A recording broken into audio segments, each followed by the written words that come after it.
언약을 이루는 성도의 발걸음 또는 전도자의 발걸음이다라는 말씀입니다. 오늘 지난 수요일 전도학교 메시지와 연결해서 이제 첫 번째 해당에 들어갔고, 그 다음 지금 해당에 와서 다음 주에 와서 또 말씀을 전해달라고 하는 요청을 받고 지금 가서 전했는데, 이 말씀이 얼마나 강력했는지 유대인들이 시기할 만큼 강력했다라는 것입니다. 우리가 종종 이 복음을 전할 때에 어려움이 있을 수도 있고, 전도하다 보면 어려움이 있을 수 있지만, 그것은 다 지나가는 한 부분이고, 우리를 앞서서 복음을 전했던 많은 선배 목사님들이나 이렇게 초대교회 사도들까지도 어려움을 당한 것을 우리는 기억합니다. 오늘 말씀을 통해서 언약을 이루는 성도의 발걸음이다.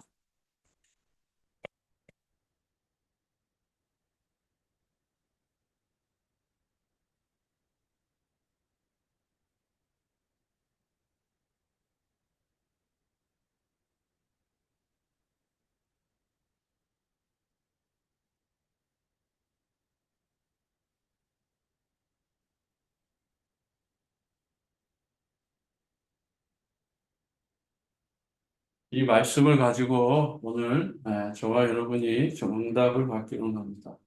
우리가 지난주에 분명하게 하나님 주시는 에, 믿음, 하나님의 주권이죠.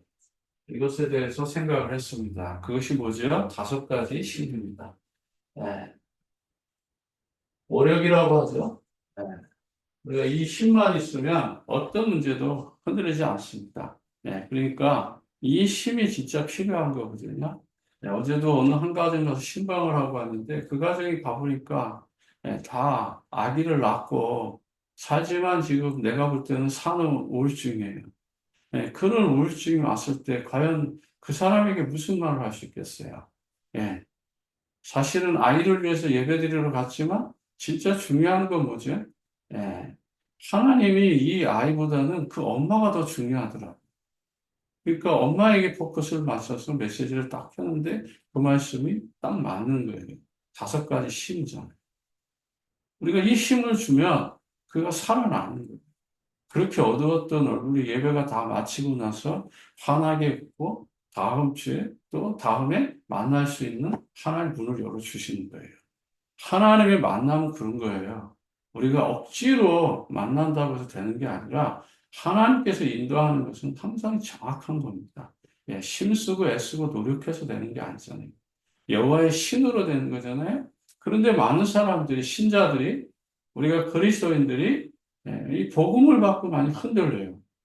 다섯 가지 힘을 알고 있지만 그런데도 불구하고 흔들리거든요. 그것이 바로 다섯 가지 확신이에요. 내가 정말 구원받은 하나님의 자녀가 맞는지, 내가 기도하면 응답 받는 게 확실하게 맞는지, 나는 과거, 현재, 모든 미래의 죄까지 다 해결받은 것, 십자가에서 주님이 다 끝내신 것 맞는지, 하나님께서 내 인생을 끝까지 천국까지 책임지는 게 맞는지, 궁극적으로 우리는 예수님의 그 나라에 들어가서 승리할 거라고 하는 이 확신까지 분명한 거잖아요. 이건 성경에 있는 거예요. 근데 우리가 이것이 안 되면은, 그 다음 신앙생활에 뭐예요? 조그만 문제 오고, 시험이 오고, 어려움이 오고, 아픔이 오면, 그때서부터 막 인본주의 수단, 방법, 세상 사람과 똑같은 수준으로 내려가서 행동하는 거잖아요. 이게 안 되기 때문에 그러는 거예요. 그 다음 뭐죠? 세 가지 확신. 네? 이거는 정말 뭐 언약이죠. 확신이 아니라. 그리스도가 다 맞잖아요. 네? 우리가 복음 위해서 사는 거 맞잖아요. 하나님의 나라 영광을 위해서. 네? 그렇다면 우리 인생은 어떻게 돼요? 하나님이 결정하신 거예요. 전도자로. 이 언약 속에서 우리가 하나님이 주신 응답을 바라봐야 되는데, 자꾸만 뭐죠? 돈과 명예와 성공과 부귀와 영화를 먼저 바라본단 말이에요. 그리스도인은 그러면 안 돼요. 그것은 하나님이 우리에게 이미 약속된 거기 때문에 거기를 향하여 있는 것이 아니라 정말 하나님의 구원, 십자가의 복음 앞에 내가 내려와야 되는데 그거 안 하고 다른 거 하려고 하니까 안 되는 거잖아요. 예. 코로나 팬데믹 이후에 예, 많은 교회들이 지금 어렵잖아요. 안 오는 교회가 어디 있습니까? 소갈이 다 하고 있어요. 그런데도 불구하고 하나님 주신 이 언약 속에 있으면요. 아무것도 문제 안 돼요. 왜요?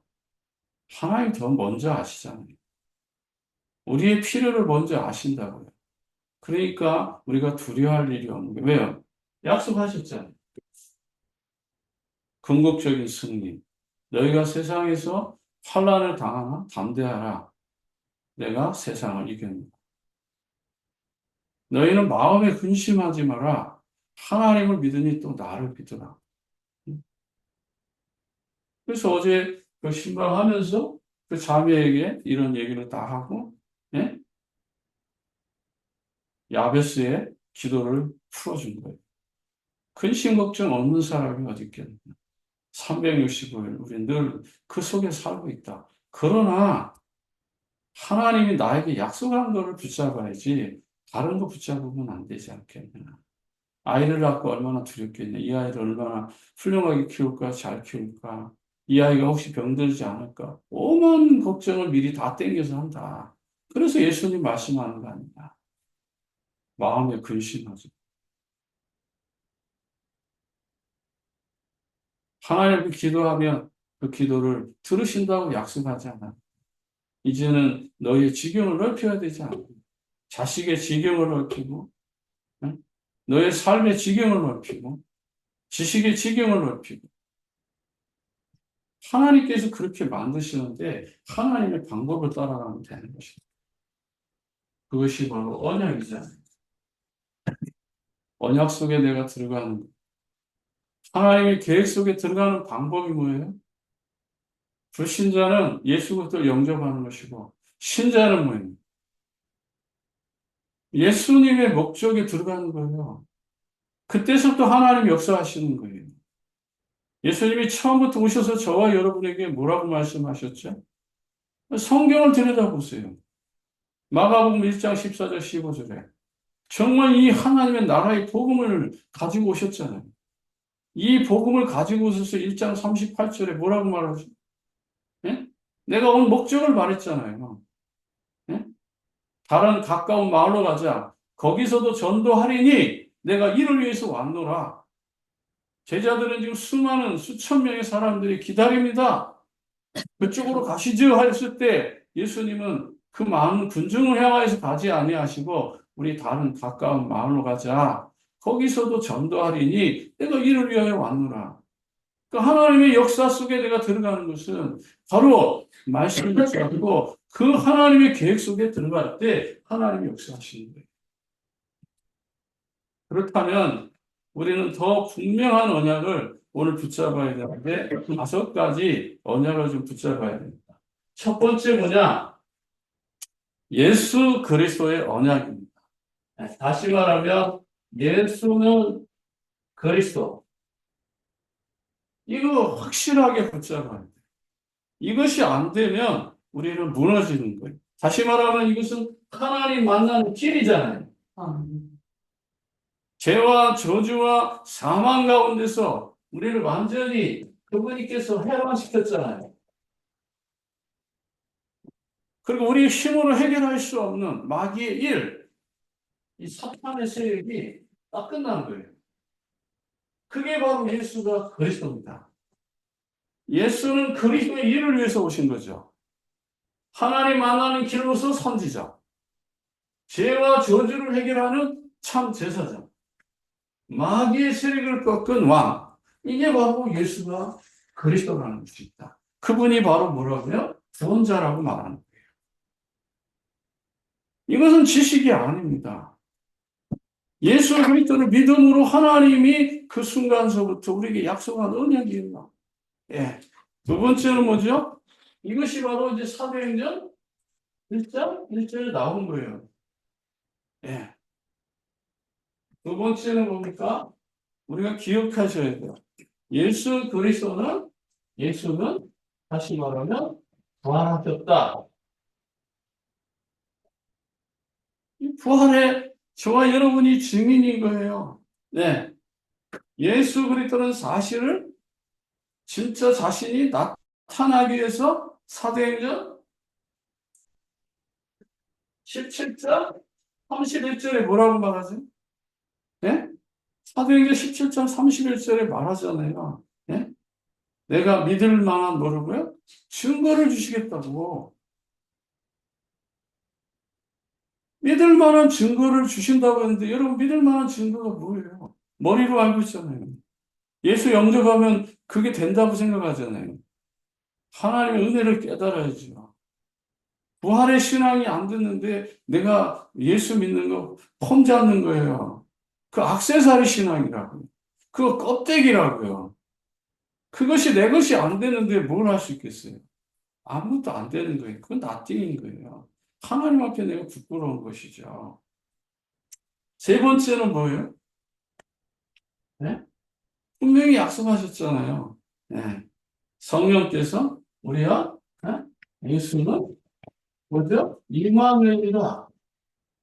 이거 말하는 거예요. 예수가 바로 임마누엘로 나에게 오신 거예요. 아멘. 예. 이게 바로 신자의 축복이에요. 그래서 분명히 성령으로 약속하셨잖아요. 예루살렘을 떠나지 말고 아버지의 약속하신 걸 기다리라. 내가 몇 날이 못돼서 너희에게 성령을 부어주시겠다. 그게 사도행전 1장 4절 6절에 나와 있는 말씀인 거예요. 어떤 환경에도 우리 속으면 안 돼요. 분명히 하나님께서 믿을 만한 증거를 주셨으니까. 그래서 이 언약이 잡힌 사람은 어떤 환경이 와도 흔들리지 않습니다. 그러면 결국 어떻게 돼요? 네? 우리는 예수의 뭐다? 증인이다. 네. 아멘. 사도행전 1장 8절. 하나님의 완전한 축복은요, 변화되지 않습니다. 여러분이 증인으로 서는 거예요. 네? 선생으로 쓰고, 왕으로 쓰고, 대통령으로 쓰고, 그거 하나님 기뻐하지 않으셔요. 여러분이 먼저 증인이 되고 난 뒤에 왕이 돼야 되고, 장관이 돼야 되고, 사학가가 돼야 되고, 뭐가 돼야 돼요?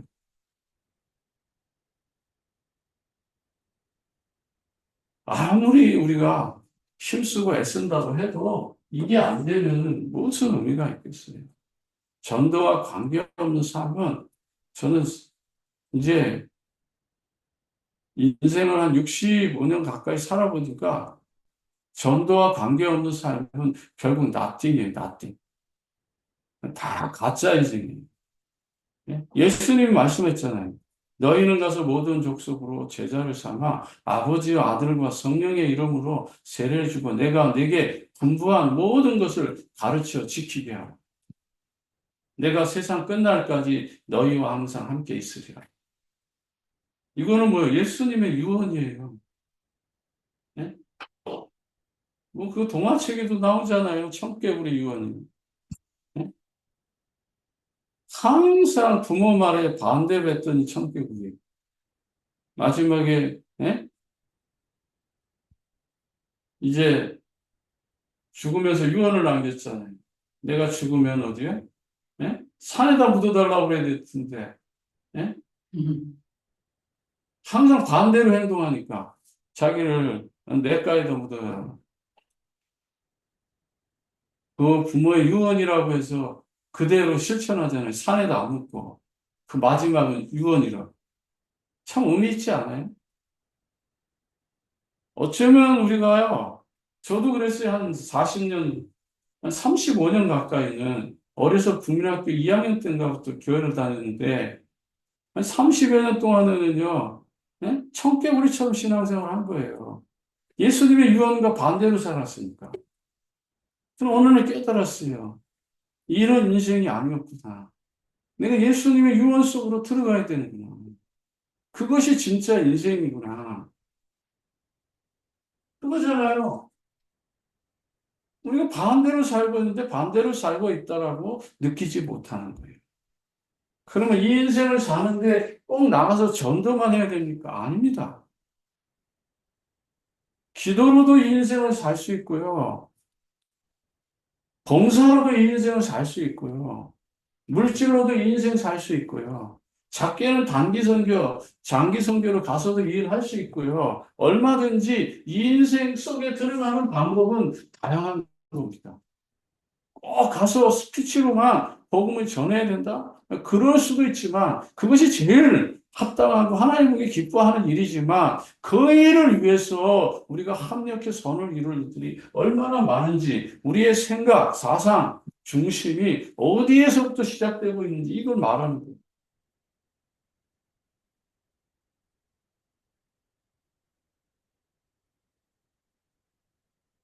그래서 무교육자들이나 중직자들이 어디에 있어야 됩니까? 여기에 있어야 돼요. 근데 여기에 있지 않으면 그때서부터 위기는 올 수밖에 없는 거예요. 자꾸 프로그램에 매이고, 뭔가 자꾸 방법을 쓰려고 그러고, 인본주의를 하고, 예? 뭔가 그때 응기응본으로 자꾸 요령만 피우려고 그러고. 그러면 이게 되겠어요? 안 되잖아요. 이 인생은 올인하는 겁니다. 예.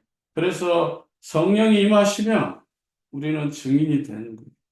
예. 그 다음에 반드시 예수는 대리인으로 오십니다. 초림에 오셔서 하나님의 역사를 완성하셨잖아요.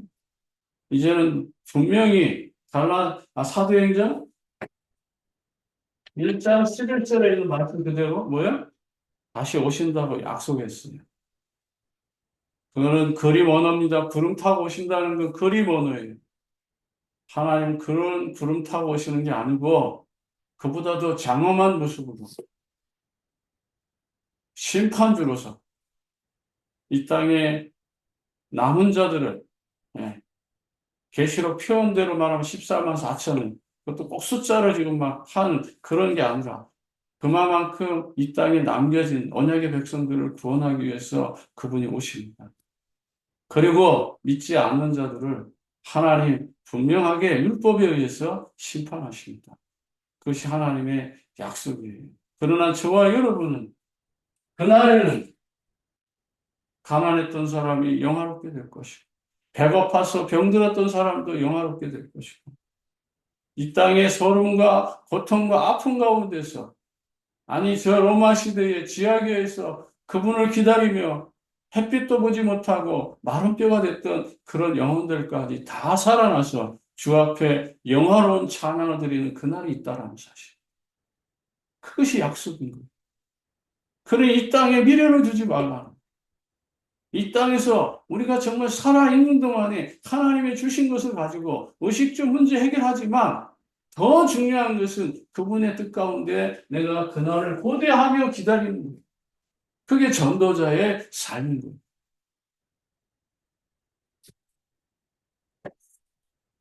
그런 인생을 우리에게 허락하신 거예요.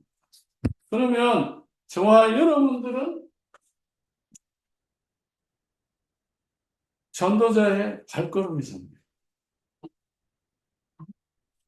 하나님 전도자의 걸음을 반드시 말씀으로 이루십니다. 네, 이것이 하나님의 뜻인 거예요. 그러니까 하나님 말씀하시고 그대로 이루어 가시는 것이죠. 그래서 이사야 40장 모든 것은 풀과 꽃과 같이 사라질 것이다. 그러나 언약의 백성은 영원할 것이다라는 거예요. 예?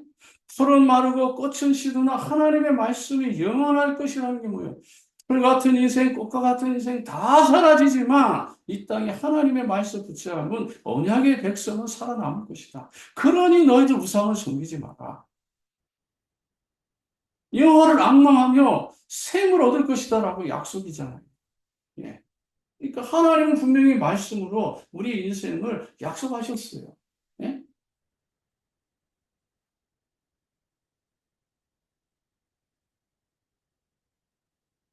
하나님은 빛으로, 영광으로 저와 여러분의 삶을 인도해 가십니다. 그래서 일어나 빛을 발하라. 여호와의 영광이 내 위에 있지 않느냐. 다른 거 바라보지 말라는 거예요. 예? 믿음의 주에 온전케 하시는 누구를 바라보라? 예수를 바라보라. 예, 히브리서 12장에도 그렇게 말씀하셨어요. 예수를 바라봐야 될 이유가 거기에 있는 거예요. 영화를 앙망하는 이유가 뭐예요? 새 힘을 약속했기 때문에. 하나님의 주시는 그 힘을 가지고 우리가 사는 것이지 세상 주는 힘을 가지고 사니까 늘 지치고 고달프고 아픈 거예요. 그래서 하나님의 약속된 그 힘을 가지고 우리가 살아갈 때에 하나님의 그 영광을 우리는 맛볼 수 있다라고 말하는 것입니다. 그러면요, 뭐예요? 작은 자가 천을 이루고 약한 자가 강국을 이룰 거라고 말씀하시다. 이 전도자의 말씀. 전도자를 통해서 이루고자 하는 말씀입니다. 그래서 한 사람이라도, 네? 한 사람이 천을 대신한다. 1,000명을 대신할 전도자의 삶이다.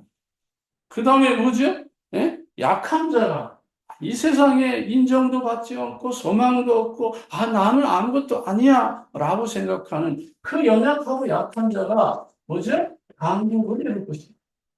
네.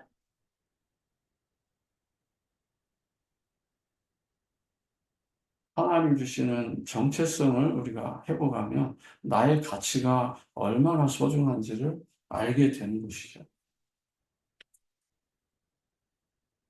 에스겔 37장 1절, 9절에도 보죠. 마른 뼈 같은 인생들 하나님 손에 맡겨지면 살아납니다. 그러니까 저와 이런 마른 뼈 같은 그런 영혼들을 만나서 그들을 살리는 것이 우리의 사명이고 우리의 소명이고 우리의 천명이죠. 예. 그러니까 이 땅에 마른 뼈 같은 인생들 많잖아요. 복음 모르면 다 마른 뼈죠. 복음 알고도 마른 뼈 같이 산다. 성도가 마른 뼈 같은 인생을 산다. 그러면 우리가 그들을 살리러 가야 되는 거죠. 그것이 하나님의 계획이니까요. 바울과 바나바가 한 주 전에 회당에서 복음 전하고 많은 사람들이 충격받았잖아요. 또 다음 주에 회당에 우리 올 테니까 그때 와서 또 말씀을 해달라고 하는 게 오늘 본문이잖아요. 또 오늘 본문을 전했더니 어떻게 해요? 난리가 났죠. 유대인들 시기해가지고 사회적으로 좀 더 권위 있는 사람들을 막 선동해가지고 바울과 바나바를 막 어렵게 하고 힘들게 하고 핍박하잖아요. 복음의 능력이 바로 그런 겁니다. 어떤 환경에도 우리가 속지 마시고 믿음의 삶을 이뤄가길 바랍니다. 그래서 약속하신 거죠. 마태복음 28장 16절 20절. 하늘과 땅의 모든 권세를 예수님께 주셨으니 그거잖아요. 하늘과 땅의 모든 권세를 내게 주셨으니 그 예수님께 주신 거예요. 그 예수님이 주신 권세를 우리가 이제 받아야 되는데 어떻게 받아요?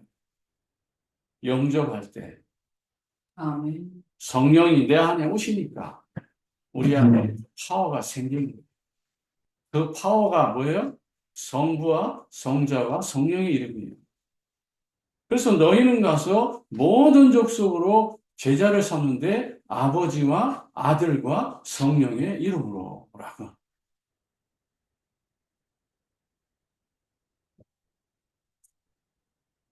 삼위일체. 예? 하나님께서 우리 안에 오셔서 성령으로 역사하신다는 거죠.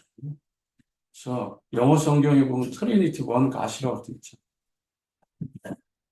영어 성경 영어로 해석하면. 예?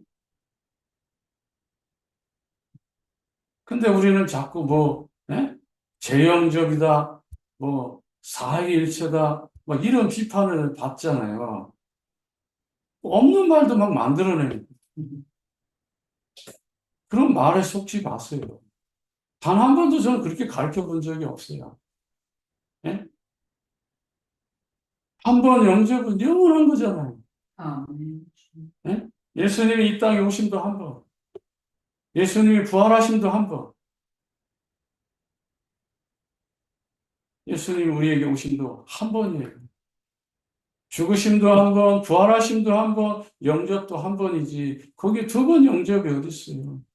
그러니까 니고데모가 미련해서 예수님께 물어보는 거예요. 내가 어떻게 하면 영생을 얻을 수 있습니까? 라고 말했을 때 물과 성령으로 거듭나라는 이 말을 오해하니까 어머니 뱃속에 한 번 더 들어갔다 와야 됩니까? 재영접이라는 게 그런 지금 그런 무식한 말을 하는 거예요. 어떻게 우리가 한 번 예수님의 자녀로 태어났는데 엄마 뱃속에 한 번 더 들어갔다 나옵니까? 이거 아니에요. 말도 안 되는 거죠.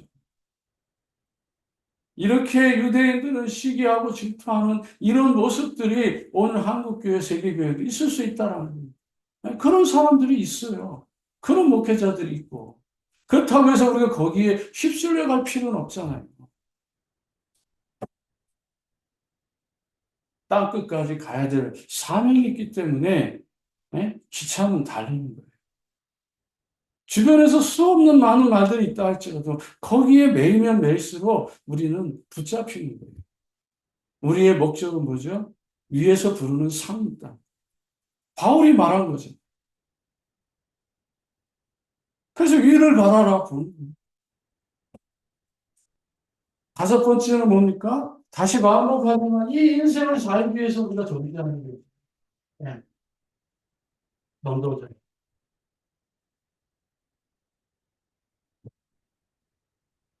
이것이 아니라면 아무 의미 없어요. 저는 그렇게 단호하게 말합니다. 교만할지라도 그래요. 사도행전 1장 8절의 인생이 아니면 그거는 그 누구도 목회자든 지도자든 중직자든 다 놔뛰는 거예요. 네. 예수님의 지상 명령 중에 최고의 명령이니까 그 명령에 수능 안 하는데 그게 어찌 하나님 앞에 쓰임받는다고 말할 수 있겠어요? 하나님은 이 일을 위해서 오셨는데. 두 번째는 뭐죠? 전도자는 하나님의 시간표가 있어요. 예. 하나님의 그 시간표 속에서 내가 예. 그래서 하나님의 시간표는 뭐죠?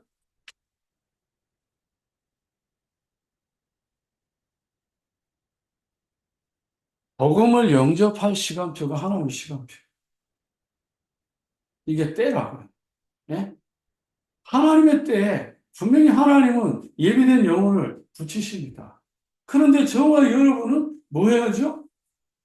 이걸 정확하게 가지고 있어야 되죠. 베드로가 예수님을 3년 반 동안 따라다녔는데 정확한 복음을 가지고 있지 않았어요. 그러니까 불신자 수준으로 예수님을 따라가면서 행동하는 거예요. 예수님 십자가 지고 간다고 하니까 그럴 수 없습니다. 발목을 붙였죠. 예수님을 잡으러 오니까 말구의 길을 잘라버리죠. 또 예수님이 정말 빌라도 법정에서 고난을 당하자 계집종 앞에서 나는 세 번이나 모른다고 침뱉고 갈릴리 바닷가로 가셨네요. 예수님을 진정한 그리스도로 고백했음에도 불구하고 그가 왜 그런 행동을 합니까? 하나님 몰라요? 아닙니다. 아십니다. 예수 그리스도 몰라요? 압니다. 예수님이 스승이라는 거 알잖아요. 하나님 있는 척 다 하고 제자인 척 다 하고 폼 다 잡고 누가 크냐 누가 적냐 변화산에 올라가서 아주 당당하게 신앙 고백하며 모세를 위해 엘리야를 위해 주를 위해 집을 짓겠습니다 라고 했던 그 베드로가 왜 예수님 가장 중요한 시간표 십자가 지는 빌라도의 법정에서 왜 계집종에서 세 번씩이나 부인하고 떠나갔을까요? 그 많은 말씀을 들었어도 그것이 나의 복음이 안 된 거예요. 그 말을 여기에만 담겼지 여기는 담겨져 있는 게 아니에요. 그거 얘기하는 거예요. 그런데 오늘 사도행전 2장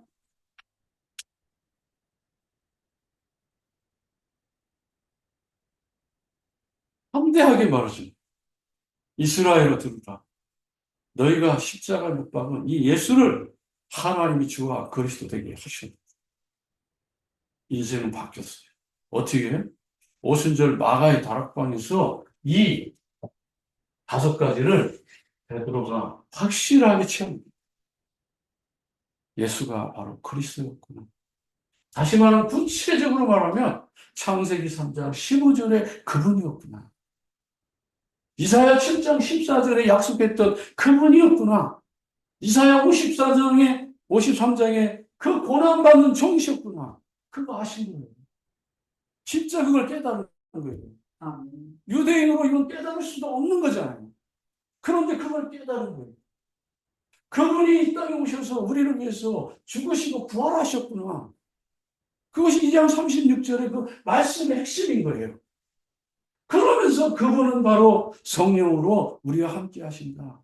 너희가 십자가에 못 박은 이 예수를 하나님이 주와 그리스도 되게 하시지 않았느냐 라고 고백하는 거예요. 그러면서 우리는 그 일에 뭐다? 증인이다 라고 말합니다. 언약을 확실하게 붙잡을 때서부터 이때서부터 흔들리지 않아요. 그러나 아직도 이거 확실히 깨달았지만 아직도 베드로는 유대인의 관습과 사상에선 완전히 벗어나지 않았어요. 어디서 발견돼요? 사도행전 고넬료의 집에서 발견돼요.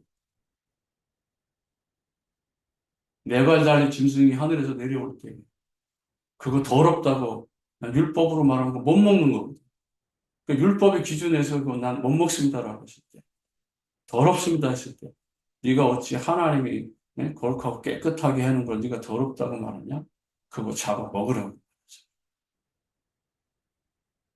거기에 영적인 의미가 있어. 하나님은 저 고넬료와 같은 저 이방인들, 네? 이스라엘 백성들은, 유대인들은 저 이방인들을 개처럼 취급했잖아요. 그렇지만 그들을 구원하라고 하는 하나님의 영적인 싸움이라는 것을 깨닫게 되죠. 하나하나 하나님을 이렇게 만들어 가십니다. 오늘 만약에 바울과 바나바가 한 목소리로 지금 복음을 전하지 않았으면, 예, 아마도 바울은요, 여기서 또 몰매 맞아서 죽었습니다. 그럼 바나바는 누구예요? 유대인 중에 유대인이잖아요. 유대인의 지도자죠. 하나님은 바울을 위해서 그렇게 좋은 동력자를 붙여서 이 복음 운동에 함께 쓰임받는 겁니다. 두 번째는요, 사도행전 8장.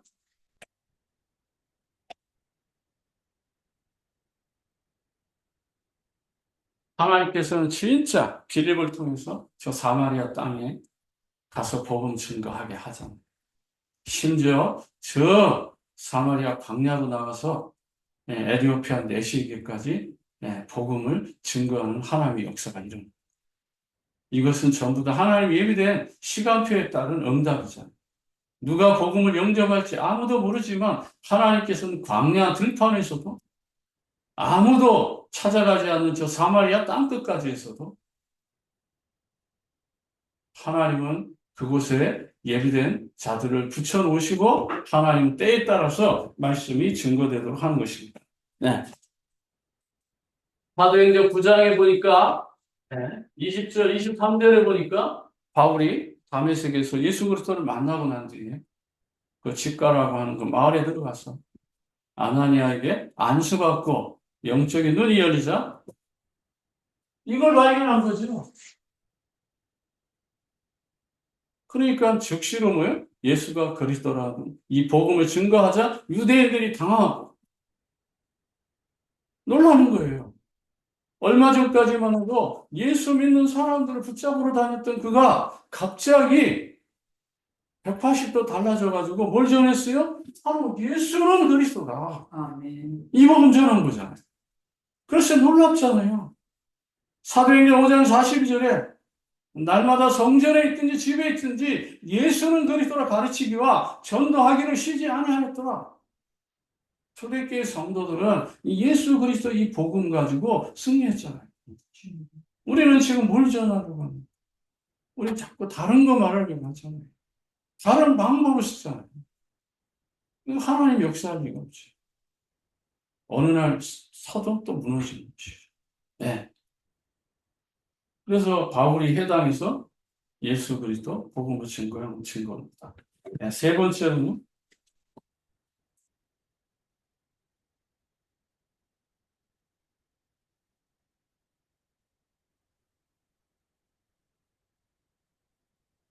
유대인들은 복음을 깨닫지 못했어요. 그거 말하는 거예요. 예. 예수가 그리스도는 이 복음을 깨닫지 못하니까 어떤 일이 나요? 사도행전 13장 44절 볼게요. 예? 그 다음날 안식일 날 온 시민이 거의 다하여 하나님의 말씀을 듣고자 모이더니 예. 그러면서 45절에 한번 볼게요. 유대인들이 그 무리를 보고 시기가 가득하여 바울이 말한 것을 반박하고 비방하거나 예. 예? 그래서 우리가 42절, 44절에 보면 하나님의 그 말씀의 전례를 따라 정하잖아요. 예. 하나님께서 주시는 이 말씀을 해당에 모여서 그들이 이제 이 말씀을 들은 거죠. 네. 분명히 예수 그리스도 이 복음 전한 거예요. 예. 지난주에도 똑같이. 그러니까 어떠한 일이 일어나요? 45절에. 예? 시기가 났잖아요. 시기가 뭐예요? 부러운 거죠. 자기들은 그렇게 못 전하니까 부러운 거예요. 이렇게 딱 핵심으로 말을 하니까 유대인들은 지금 질투가 나는 거예요. 왜? 자기들이 그렇게 전해야 되거든. 시기하는 거예요. 틀린 말은 아닌 거예요. 이 시기라는 말은, 저 말이 틀렸다는 말이 아니에요. 맞는 거예요. 아니, 시기할 이유가 없잖아, 이 말에. 틀리는데 뭘 시기할 게 있어요. 맞지도 않는데. 근데 시기한단 말이에요. 왜? 그 많은 사람들이 바울과 바나바 중심으로 모여서 그 말씀 듣기를 원하니까. 예. 교회 안에 조금 좀 큰 교회 안에 이런 일들 많아요. 좀 부교육자가 설교를 잘하거나 조금 뭐 좀 달라지면요. 교회가 와 그쪽으로 모이면 담임 목사님 진짜 참 수준 낮은 거죠. 아니, 담임 목사가 더 잘 되는 것보다 부교육자가 더 잘 되는 게 더 좋은 거 아니에요? 그들이 잘 돼서 성공하는 게 더 좋은 거 아니에요? 교회가 많아지면 한 파트 나눠서 그쪽으로 보내주고 자꾸 개척해 나가는 것이 하나님 뜻 아닌가요? 하나님의 역사는요, 정말 우리가 서로 합력할 때 좋은 일들이 계속해서 일어나는 것입니다. 시기하는 유대인들이 나옵니다. 근데 그 정도가 아니에요. 이제는 뭐, 그 말에 대해서 반박하고 또 뭐예요? 공격하잖아요. 그런 거에 반박하고 공격하는 것이죠. 그러면서 뭐예요? 비방까지 합니다. 유치하지 않아요? 참 치사한 행동이에요. 이게 제일 치사한 행동이에요. 복음 가지고. 유대인이라고 하는 그 정말 큰 타이틀을 가지고 그 자부심이 지금도 대단하잖아요.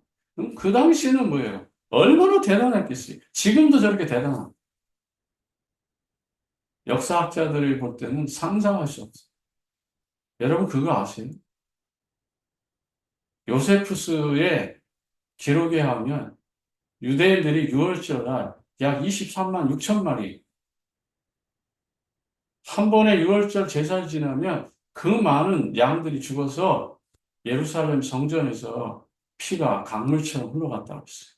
AD 70년경에 6월절 제사 지낼 때 그 광경을 요세푸스 유대사 전쟁사에 기록되어 있어요. 그렇게 많은 강물처럼 피를 흘려내면서도 진정한 그 영광의 주인 메시아를 그들이 배척한 거죠.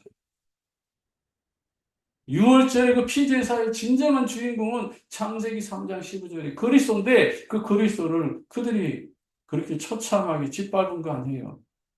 그 이야기를 바울이 콕 집어서 얘기하는 거예요.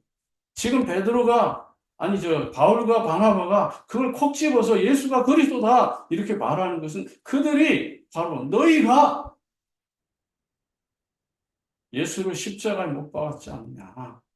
그런데 하나님이 그를 다시 살리시고 그리스도 주 되게 하셨다라고 하는 것을 지금 말하는 거예요. 그러니까 얼마나 또 화가 나겠어요. 예수만 얘기하면 자기들이 십자가에 못 박은 그 예수, 그 부끄러움, 진짜 그 메시아였다면 내가 그런 우리가 행동을 하면 안 되는데 라고 하는 그 양심의 소리가 있기 때문에 이런 일이 나타나는 거예요. 복음의 위대함을 우리가 한 번쯤은 점검하고 나가야 돼요. 이제는 그리스도의 이 삼중직의 의미가 얼마나 강력한 복음인지를 우리가 알아야 되는 것이죠. 그렇다면 이제 그리스도의 삼중직은 거기서 머무르면 안 돼요. 이제는 그리스도인의 삼중직으로 변해야 돼요.